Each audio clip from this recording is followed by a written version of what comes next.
जय जगन्नाथ। देखंतु वर्तमान शिक्षक शिक्षयित्री माने सजाग रहिबाकू पड़िबो।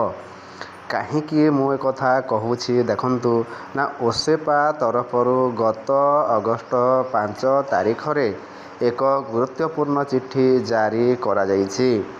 एही चिठी रे OSMA ऐप द्वारा अगस्ट मासर मॉनिटरिंग विषय रे नुआ निर्देश दिया जाइछि बा नुआ गाइडलाइन आसी सारिछि।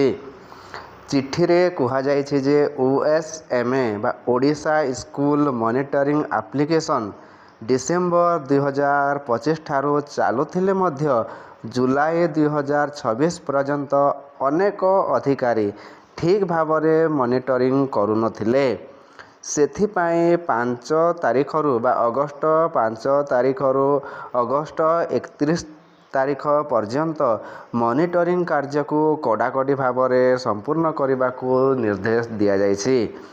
ताहले देखंतु काहाको केते स्कूल मॉनिटरिंग करने पड़िबो बा केउ अधिकारी केतोट स्कूल मासकू परिदर्शन करिवे चालंतु से विषय रे मध्य जानि नेबा।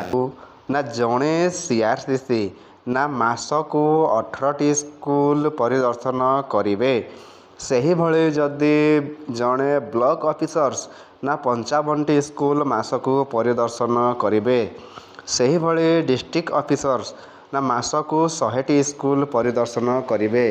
तो मोटामोटी भाव जदि आमे कहिबा ताहेले देखंतु ना DEO मासकू 10टी स्कूल परिदर्शन करिवे, DPC 10टी, ADO 10टी, पेडागोजी कोऑर्डिनेटर 10टी, प्लानिंग कोऑर्डिनेटर 10टी, जेंडर कोऑर्डिनेटर 10टी, ट्राइबल कोऑर्डिनेटर 10टी, IE कोऑर्डिनेटर 10टी, सीनियर TC 10टी, प्रोग्रामर 10टी, BEO 10टी, ABO 15टी स्कूल, CRCC 18टी स्कूल परिदर्शन करिवे मासकू।